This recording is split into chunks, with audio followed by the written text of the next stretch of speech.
यानंतर मी या ठिकाणी आपल्या सर्वांशी मनोगत व्यक्त करण्यासाठी सन्माननीय प्रेसिडेंट, सन्माननीय आपले सर्वांचे या ठिकाणी सर्व विद्यार्थ्यांना शिक्षकांना नेहमी मार्गदर्शन करणारे विशाल तांबे सर यांना बोलवणार आहे.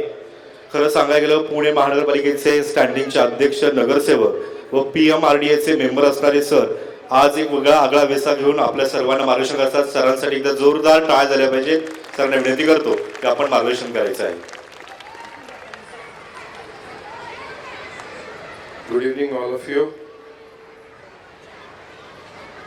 श्री गजानन महाराज शिक्षण प्रसारक मंडळाच्या आदित्य इंटरनॅशनल स्कूलच्या आजच्या 9th अॅन्युअल फंक्शनच्या निमित्ताने व्यासपीठावर उपस्थित ज्यांच्या शुभ हस्ते आजचा कार्यक्रम संपन्न होते असे आमच्या सर्वांचे सहकारी मित्र बंधू श्रीयुत IBN लोकमतचे पश्चिम महाराष्ट्राचे ब्युरो चीफ श्रीयुत वैभवजी सोनवणे, व्यासपीठावर उपस्थित माझे बंधू आणि या संस्थेचे मानद सचिव श्री वैभव शेठ तांबे, खजिनदार श्री मयूर ढमाले सर, त्याचबरोबर व्यासपीठावर उपस्थित Rajiv Patil sir, principal Ingale sir, सर्व सन्माननीय व्यासपीठ, या आदित्य इंटरनॅशनल स्कूलच्या principal Sheetal Patil madam, doctor Kiran Shinde, Misal sir, उपस्थित सर्व संस्थेचे सन्माननीय पदाधिकारी, शिक्षक, शिक्षकेतर कर्मचारी, मोठ्या संख्येने जमलेले सर्व पालक आणि विद्यार्थी मित्रांनो, मला कल्पना आहे की एक पालक म्हणून आपल्या सर्वांनाच आपल्या मुलांचं पाल्यांचं परफॉर्मन्स बघायची उत्सुकता आहे आणि निश्चितपणे आपला अधिक वेळ न घेता आज या व्यासपीठाच्या माध्यमातून आपल्या सर्वांचं पुन्हा एकदा मनपूर्वक स्वागत करतो. मॅडमनी आपल्या रिपोर्टमध्ये, ॲन्युअल रिपोर्टमध्ये स्कूलच्या बाबतीतल्या सगळ्याच ॲक्टिव्हिटी आपल्या सर्वांसमोर मांडलेल्या आहेत. पण या व्यासपीठाच्या माध्यमातून बोलत असताना मी पुन्हा एकदा आपल्याला विश्वास देतो की जो मी सातत्याने बोलतोय, हे 9th अॅन्युअल फंक्शन आहे. जवळपास गेले 9-10 वर्ष आदित्य इंटरनॅशनल स्कूलच्या माध्यमातून श्री गजानन महाराज शिक्षण प्रसारक मंडळ त्या परिसरामध्ये ज्ञानदानाचं काम करते आणि या संस्थेच्या सगळ्या प्रगतीचा आलेखाचे आपण पालक म्हणून खऱ्या अर्थाने साक्षीदार आहात.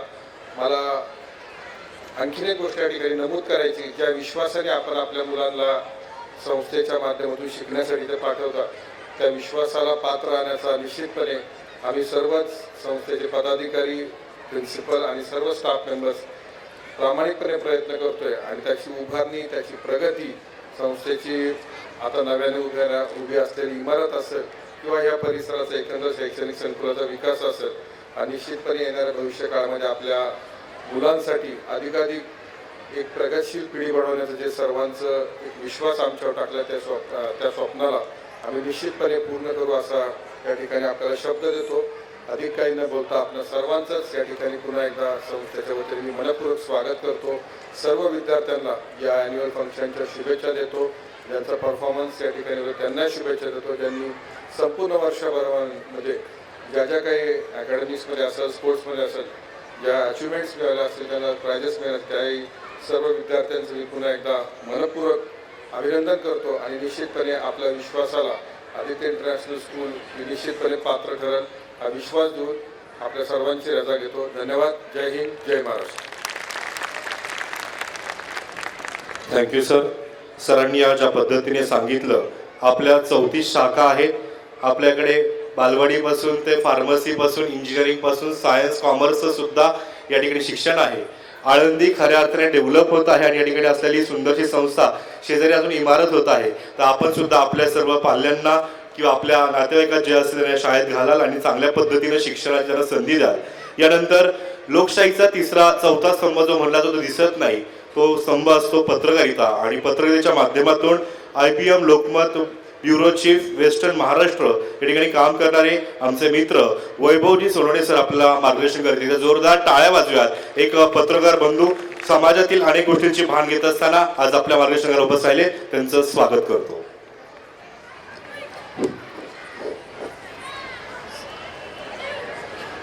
संस्थेनं मला इथं बोलवलं, मला बोलण्याची संधी दिली. बऱ्याच पालकांच्या लक्षात असेल नसेल, माझंही हे दुसरं वर्ष आहे या कार्यक्रमाला हजेरी लावायचं.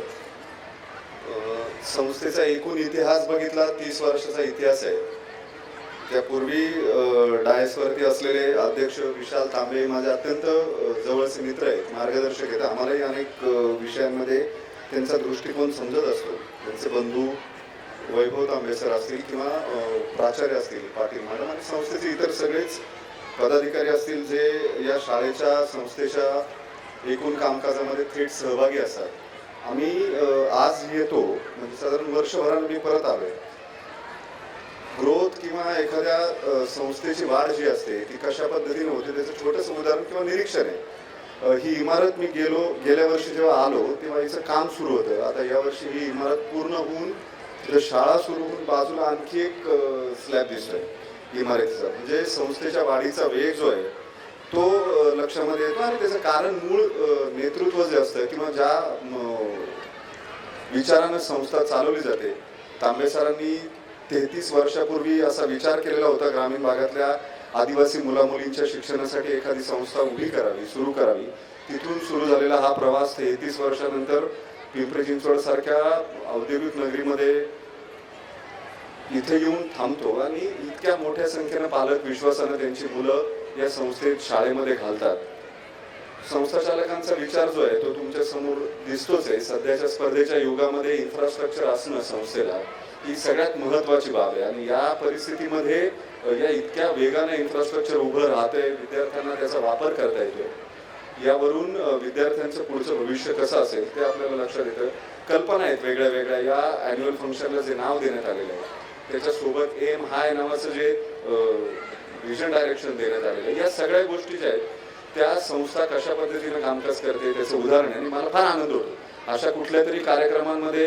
एकतर आमच्या बालपणी या सगळ्या गोष्टी ज्या आहेत त्या अत्यंत विस्कळीतपणे आम्हाला करता आलेल्या होत्या किंवा सगळेच पालक आताचे जे माझ्या वयाचे त्यांच्याही बालपणी शालेय जीवनामध्ये इतक्या सुसज्ज पद्धतीनं अशी गॅदरिंग्स किंवा त्याच्यासाठीची तयारी, रिहर्सल्स या गोष्टी व्हायच्या नाहीत जिल्हा परिषदेच्या महापालिकांच्या शाळांमध्ये.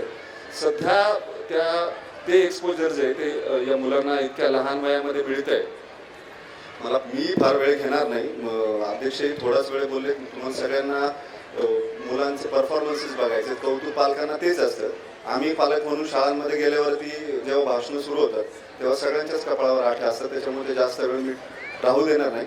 मीही थोडक्यात उरकतो. मात्र संस्थेला काहीतरी सांगायचंय म्हणून एक अपेक्षा मी गेले बरेच दिवस अध्यक्षांजवळ बोलून दाखवत असतो की इतक्या मोठ्या प्रमाणावरती ग्राउंड उपस्थित असलेली शाळा, ग्राउंड असलेली किंवा जागा असलेली शाळा माझ्या फार पाहण्यात नाही. आता शहरामध्ये किंवा पुण्यामध्ये किंवा पिंपरी चिंचवडमध्ये फार क्वचित शाळा आहेत ज्यांच्याकडे इतकं मोठं ग्राउंड आहे.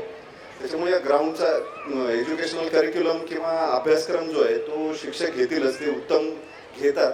मात्र करिअरच्या दृष्टीने किंवा आताच्या सध्याच्या दृष्टीने ज्या प्रीमियर लीग्स आहेत सगळ्याच खेळांमधल्या, त्याच्यामुळे विद्यार्थ्यांसाठी खेळामधलं एक नवं करिअर सुरू झालंय.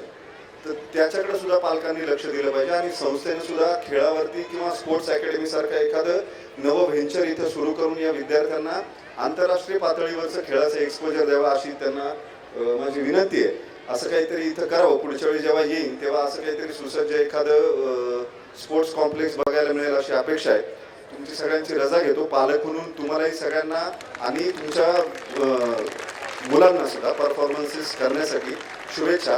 किती पालकांनी तयारी केली आहे ते माहिती नाही. या मुलांबरोबर घरी करतात की नाही. माझ्या मुलीनं मला ती ज्युनियर KG मध्ये असताना पहिल्या परफॉर्मन्सला तिच्यासोबत रिहर्सलला नाचायला लावलेलं होतं. त्याच्यामुळे हा दिवस पालकांसाठी किती महत्त्वाचा असतो ते मला माहिती. मी फार वेळ घेणार नाही तुमचा. तुमचे सगळ्यांचे धन्यवाद. संस्थेचे धन्यवाद मला इथे बोलवलं त्याच्यावर.